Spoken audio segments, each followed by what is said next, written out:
Je m'appelle Ethan Winters et je n'ai jamais cherché à devenir un maître accidentel de l'espionnage, mais c'est exactement ce qui s'est passé lorsque j'ai découvert la vérité choquante sur ma femme Nathalie.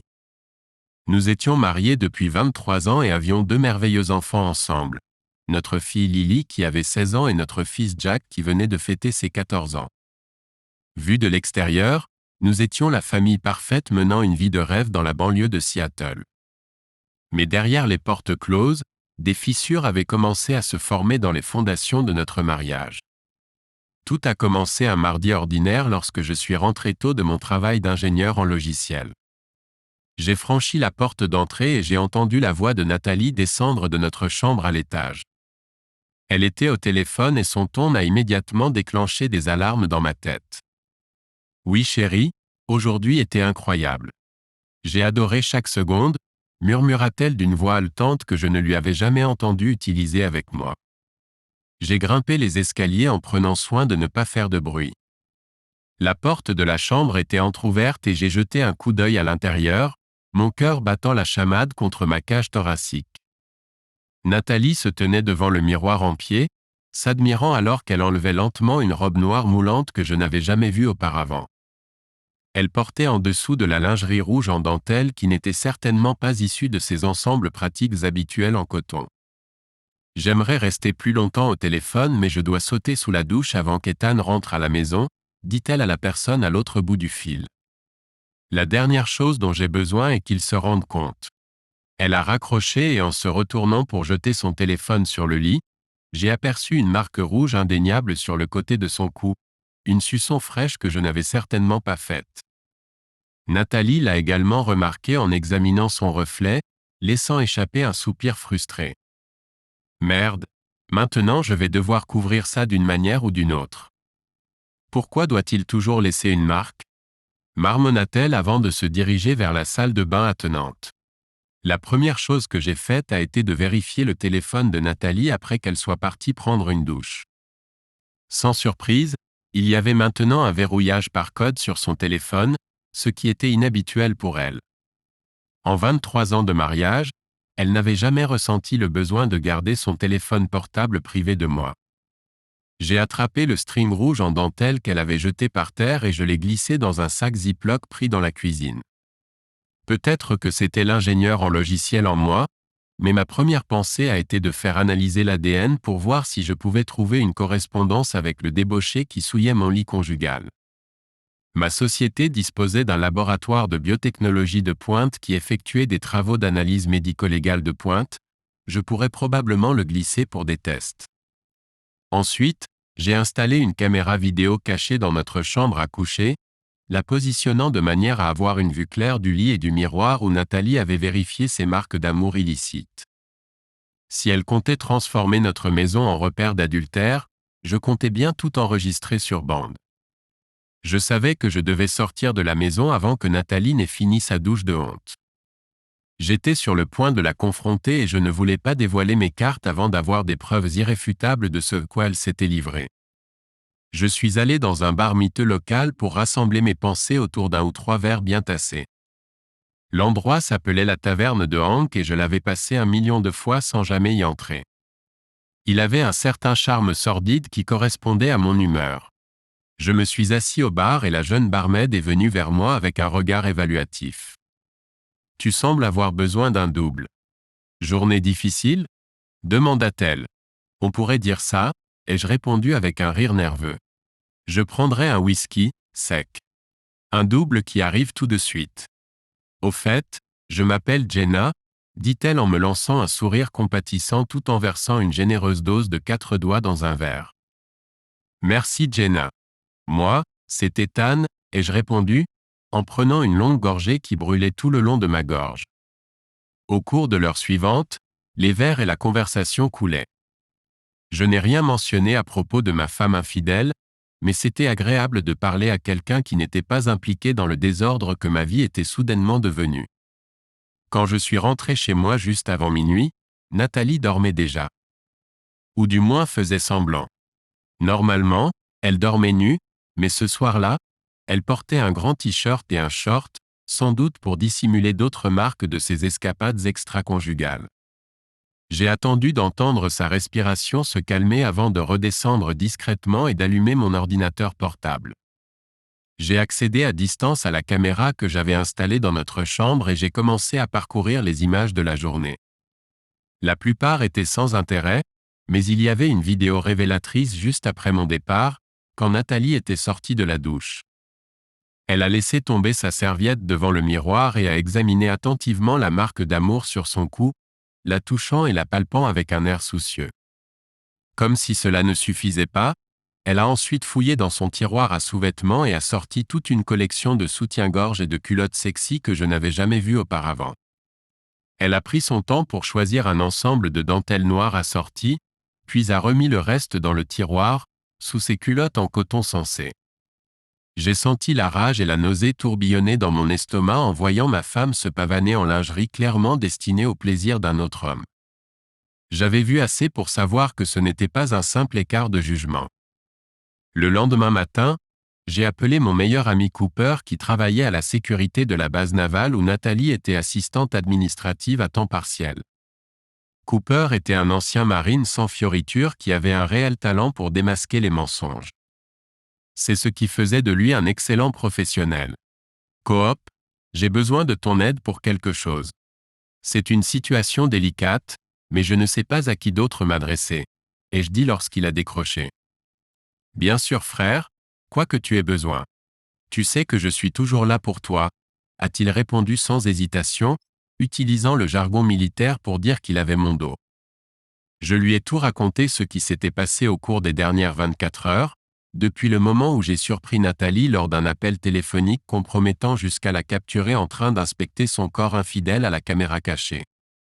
À son crédit, Cooper a écouté sans jugement, laissant même échapper un sifflement discret lorsque j'en suis venu à parler de sa collection de lingerie secrète. Mince Ethan, c'est lourd. Je suis tellement désolé que tu traverses ça mec. Mais nous allons découvrir la vérité, je te le promets. Personne ne trompe un Winters sous ma surveillance, a-t-il juré. Cooper avait un intérêt personnel profond dans cette forme particulière de trahison. Son ex-femme Anna avait fait la même chose avec lui il y a quelques années. Elle voyait un comptable local prétentieux en cachette, tout en menant Cooper en bateau pour assouvir ses désirs ailleurs. Ça l'avait presque détruit quand il l'avait découvert. Le divorce avait été long, brutal et conflictuel. Mais il en était sorti plus fort à la fin. Et maintenant, il était déterminé à me guider à travers cette même épreuve. Écoute bien, voilà ce que nous allons faire. Règle numéro 1, ne fais confiance à personne sauf à moi. N'importe qui pourrait comploter pour couvrir les traces de Nathalie ou aurait pu savoir ce qu'elle manigançait depuis le début. Cloisonne tout ça, d'accord? Compris. Ne faire confiance à personne, sauf à toi, ai-je affirmé. Bien. Maintenant, nous devons déployer une surveillance plus sophistiquée pour vraiment cartographier ses déplacements et communications. Je parle de mettre un traceur GPS sur sa voiture, des enregistreurs activés par la voix dans ta maison et son véhicule, un enregistreur de frappe sur son ordinateur pour capturer les textos et les emails. Tout y passe. Nous lançons une véritable campagne d'espionnage domestique jusqu'à ce que tous ces secrets soient révélés au grand jour. C'était surréaliste de comploter pour espionner ma propre femme, mais je savais que Cooper avait raison. Les demi-mesures n'allaient pas suffire, pas avec la durée pendant laquelle Nathalie m'avait clairement trompé.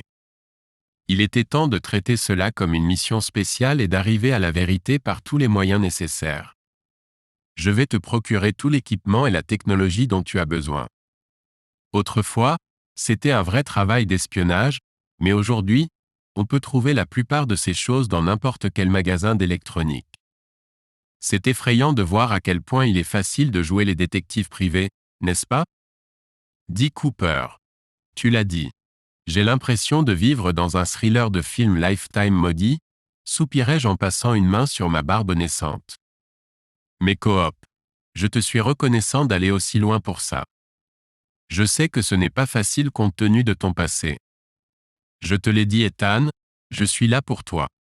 Nous, les gars de l'armée, on doit rester solidaires. Tu es comme un frère pour moi. Et je jure que je ne laisserai pas une garce te faire subir le même calvaire que celui que j'ai vécu avec Anna. Cette fois, on va s'en sortir et elle ne verra même pas venir, dit-il avec détermination. Avec l'aide de mon homme de l'intérieur, je me suis lancé dans l'enquête sur la double vie duplice de Nathalie. Grâce aux journaux GPS, j'ai retracé chacune de ses courses et rendez-vous suspects. Avant la fin de la semaine, j'avais établi une chronologie étanche de toute son affaire. Le keylogger et les enregistreurs vocaux de l'ordinateur m'ont fourni les dernières pièces manquantes du puzzle. J'ai découvert que l'amant de ma femme était un salaud nommé Blake Peterson, qui travaillait dans un rôle vague de sous-traitant de défense à la base navale. Il avait une femme et 2 jeunes filles à la maison pendant qu'il se faufilait pour séduire ses collègues.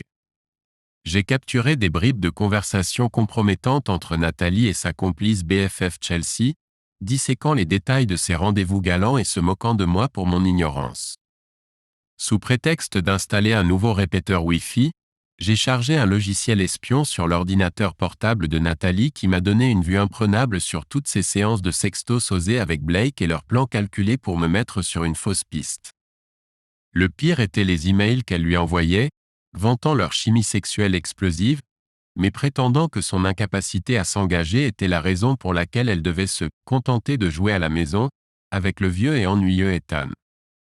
Lire ces mots, c'était comme si Nathalie avait enfoncé ses ongles manucurés dans ma poitrine et arraché brutalement mon cœur. La surveillance audio dans le SUV de Nathalie était tout aussi accablante. Blake y va tellement crûment.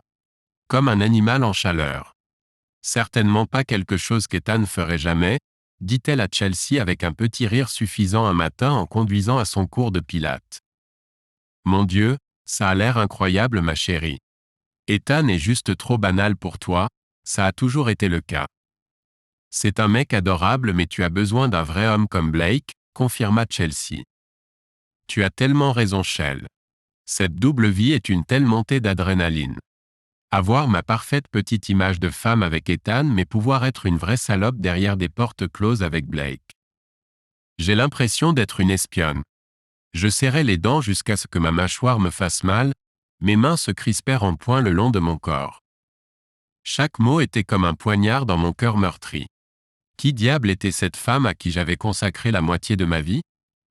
Ce soir-là, les micros que j'avais placés dans notre lit conjugal captèrent Nathalie tentant d'initier un rapport sexuel, essayant de me toucher à travers les couvertures. Je lui avais fait la tête depuis que mes soupçons s'étaient installés, incapable même d'envisager d'être intime avec elle. Je la repoussais, feignant l'épuisement d'une semaine brutale au travail. Elle soupira d'agacement, se laissant tomber sur le dos. « Mon Dieu Ethan, est-ce que ça te tuerait de faire l'amour de temps en temps? On ne le fait jamais. » J'ai failli m'effondrer sous le poids de son hypocrisie, mais j'ai refoulé les accusations amères qui me montaient à la gorge. Peut-être que je serais plus intéressé si ma femme n'était pas en train de coucher avec son collègue en douce, pensais-je sombrement. Mais je devais patienter et jouer le rôle du pigeon un peu plus longtemps. Nathalie ne devait pas savoir que je la soupçonnais avant d'avoir compilé le dossier complet de sa tromperie. Avec les compétences en opérations spéciales de Cooper et ma propre expertise technologique, je pourrais lui infliger un châtiment au-delà de ses pires cauchemars. Ce schéma de situation critique et de mission d'investigation secrète a perduré pendant une semaine tendue de plus. J'ai pratiquement élu domicile aux tavernes de Hank, la lumière tamisée et les boissons fortes constituaient un refuge temporaire contre l'assaut quotidien sur mon psychisme. Jenna, la barmaid, a commencé à attendre avec impatience mes visites, toujours prête à prêter une oreille compatissante et à servir généreusement. J'ai appris qu'elle finançait ses études d'infirmière en enchaînant les quarts à servir des boissons pour joindre les deux bouts. Sa douce bienveillance était un baume inattendu pour mon âme meurtrie. Cooper a utilisé ses contacts militaires pour obtenir plus d'informations sur Blake et a découvert le long historique de fraude à la passation de marché et de détournement de fonds de ce salaud. Il arnaquait le gouvernement depuis des années avec des contrats louches et s'en mettait plein les poches. Cela expliquait pourquoi un minable comme lui prenait son pied en se faufilant avec les femmes des autres. Il prenait son pied en s'appropriant ce qui ne lui appartenait pas.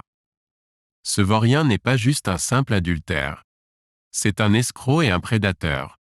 Nous pouvons le clouer au mur pour bien plus que des galipettes avec Nathalie si nous jouons nos cartes correctement, a déclaré Cooper d'un air sombre. Le coup de grâce proverbial est survenu lorsque j'ai intercepté une série de messages que Blake avait envoyés à Natalie, la pressant de se retrouver à l'Apple Grove Motel miteux pendant leur pause déjeuner du mercredi suivant. Après avoir fouillé dans les enregistrements des caméras de sécurité de la base, Cooper a localisé l'endroit où Blake avait l'habitude de se rendre avec plusieurs femmes du travail pour ses escapades de midi. Cela offrait l'occasion parfaite de les prendre en flagrant délit. Je connais le propriétaire de ce motel, c'est un vieux camarade de l'armée. Il loue les chambres à prix cassé aux soldats enrôlés, m'a confié Cooper autour d'un burger gras et de frites chez Hank. Peut-il nous y faire entrer avant l'arrivée de Blake et Natalie? Installer des caméras cachées pour qu'il n'y ait ni ombre, ni doute sur ce qu'ils ont fait? Ai-je demandé. Oh, il nous donnera un accès total, c'est sûr. Il me doit une douzaine de services. Nous pouvons réserver la chambre à côté ou nous installer directement dans leur petit nid d'amour. Où que cela nous mène pour le meilleur cliché, dit-il, me faisant un clin d'œil malicieux. Jenna s'approcha pour débarrasser nos assiettes, sa queue de cheval blonde ondulant. Vous, les garçons, vous préparez encore des ennuis? Taquina-t-elle légèrement. Je forçai un sourire crispé, ne voulant pas qu'elle s'inquiète. Pas plus que d'habitude, Jenna. Mais en parlant de ça, pourquoi ne nous laisses-tu pas payer l'addition ce soir? Appelle ça une réduction pour future infirmière. Oh arrête, tu n'es pas obligé de faire ça, Ethan. Je suis juste contente de te voir sortir de la maison. Tu es ici plus souvent que mes habitués certaines semaines, dit-elle en me serrant l'épaule. Je sais, je tire sur la corde ces derniers temps. J'ai juste beaucoup de choses en tête. Mais j'apprécie que tu supportes mon triste cas. Tu vas devenir une sacrée infirmière avec cette manière d'être à l'écoute, dis-je. Jenna baissa la tête, une jolie rougeur colorant ses joues. Bon, quand tu le dis comme ça, je suppose que je peux te laisser payer une tournée ou deux. Juste parce que tu as demandé si gentiment. Elle s'éloigna pour s'occuper de ses autres tables et Cooper laissa échapper un sifflement. Cette fille est intéressée par toi, mec. Ne crois pas que je n'ai pas remarqué tous les yeux doux et les mouvements de cheveux. Bien sûr, coop. Je suis juste un autre type d'âge moyen pleurant dans son whisky. Elle est probablement habituée à amuser des gars comme moi pour éviter les débordements, dis-je en secouant la tête. D'accord, Ethan, continue de te le dire. Je sais. Le jour de la rétribution arriva avec un sentiment de sombre satisfaction. Cooper et moi avions pris nos quartiers à l'hôtel Apple Grove, observant depuis la chambre voisine l'arrivée de Blake et Natalie pour leur sordide rendez-vous de midi. Comme l'avait promis le copain de Cooper, nous avions tout le scénario sous surveillance sonore et vidéo sous tous les angles. Il n'y aurait pas d'échappatoire à la vérité. Un goût amer me monta à la gorge alors que leurs rires cruels et gémissements extatiques résonnaient dans les haut-parleurs métalliques. Mais je refusais de détourner le regard, même si les images se gravaient dans mon esprit. Qu'ils soient les acteurs principaux du film qui réécriraient nos deux destins. Après avoir fini de profaner leur vœu de mariage, j'ai entendu la voix étouffée de Natalie, légèrement essoufflée. Mon Dieu Blake, pourquoi cela doit-il toujours être ainsi? Te faufiler en secret dans des motels louches? Quand vas-tu quitter Angela pour que nous puissions vraiment être ensemble? Ne commence pas cette merde encore une fois, Nat, cracha Blake, agacé. Tu sais très bien que ce n'est pas si simple. J'ai trop à perdre en ce moment. Toute ma carrière, mon argent. Angela me saignerait à blanc et emmènerait mes filles si elle découvrait notre relation. Et moi alors, hein? Je suis juste censé attendre éternellement en coulisses? Supporter qu'Ethan me tripote chaque nuit alors que tout ce à quoi je pense c'est d'être avec toi? Répliqua Nathalie, sa voix tremblante. Écoute, tu savais dans quoi tu t'engageais. Je ne suis pas du genre clôture blanche. Mais crois-moi bébé, personne ne te fait sentir aussi bien que moi. Alors pourquoi ne cesserais-tu pas de trop réfléchir et ne profiterais-tu pas simplement du moment? Murmura Blake. Cooper et moi n'attendîmes pas pour en savoir plus. Nous avions toutes les preuves nécessaires. Il passa un appel crypté à ses contacts fédéraux tandis que je bouillonnais en silence. Il me fallut toute ma retenue pour ne pas défoncer cette porte et présenter le visage suffisant de Blake à mes poings. Mais ce salaud de rat devait être mis derrière les barreaux pour bien plus longtemps qu'une simple accusation d'agression. Cooper promit à ses potes du FBI de s'assurer que Blake pourrirait en prison pour sa longue liste de fraude et de corruption. Le clouer au mur d'une manière à laquelle même ses avocats lisent de sous-traitants gouvernementaux ne pourraient se soustraire. Apporter les preuves de ses affaires au bureau sur le terrain ce soir. Ce sera l'arme dont ils ont besoin pour que sa femme le crucifie au tribunal du divorce et reparte avec tout.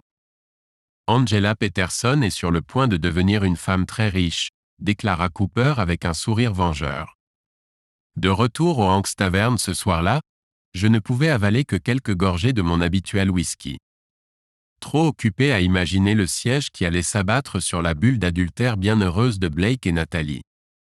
Jenna jeta un regard sur mes yeux vitreux et mes épaules tendues, puis me versa un grand verre d'eau glacée à la place.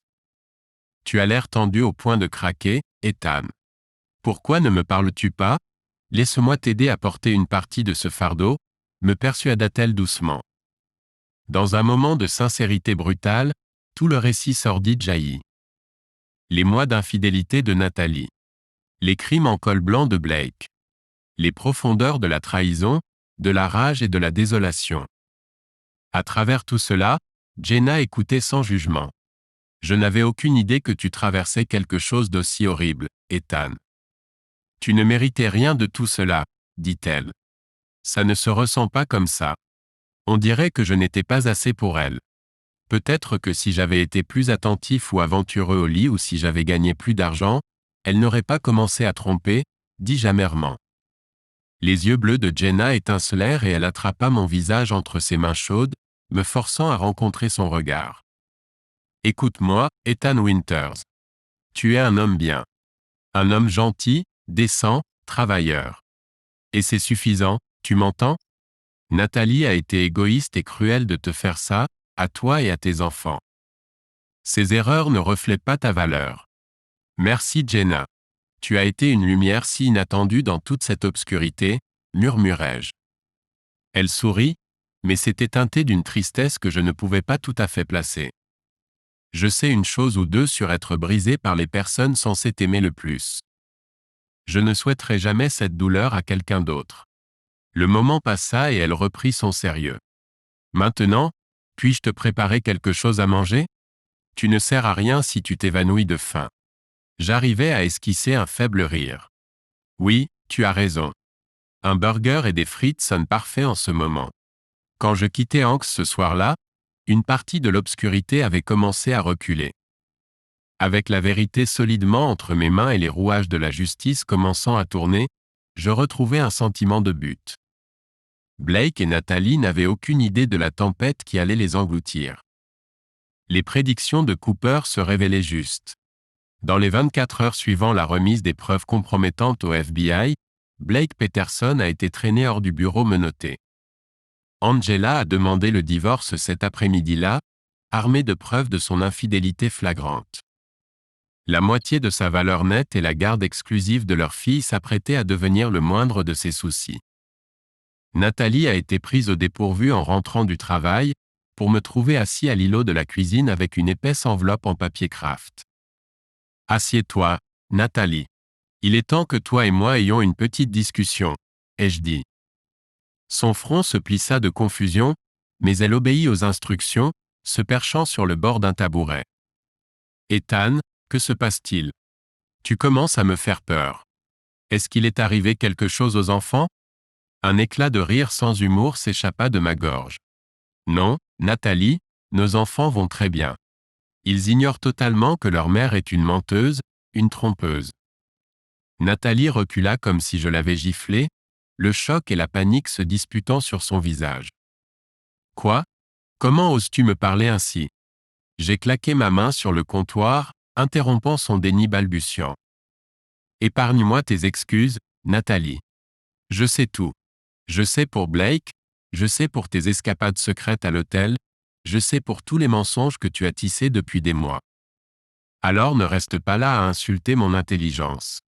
Toute la couleur a quitté son visage alors que la façade s'effondrait. Oh mon Dieu! Ethan, je t'en prie, laisse-moi m'expliquer. Expliquer? Qu'y a-t-il à expliquer? Tu as trompé ton collègue et tu te moquais en douce de quel idiot je suis derrière mon dos. Notre mariage entier repose sur un fondement de ta tromperie. Il n'y a pas de retour en arrière possible, ai-je dit.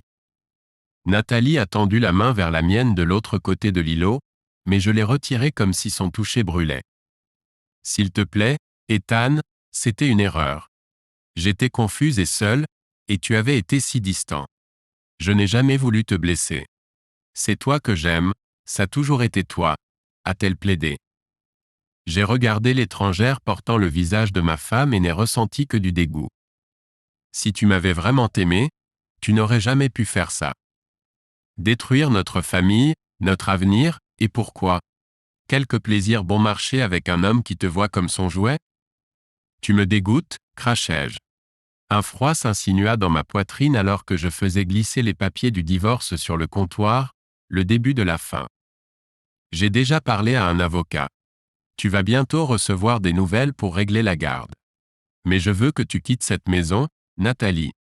Tu n'as pas le droit de continuer à jouer la femme et la mère dévouée après ça.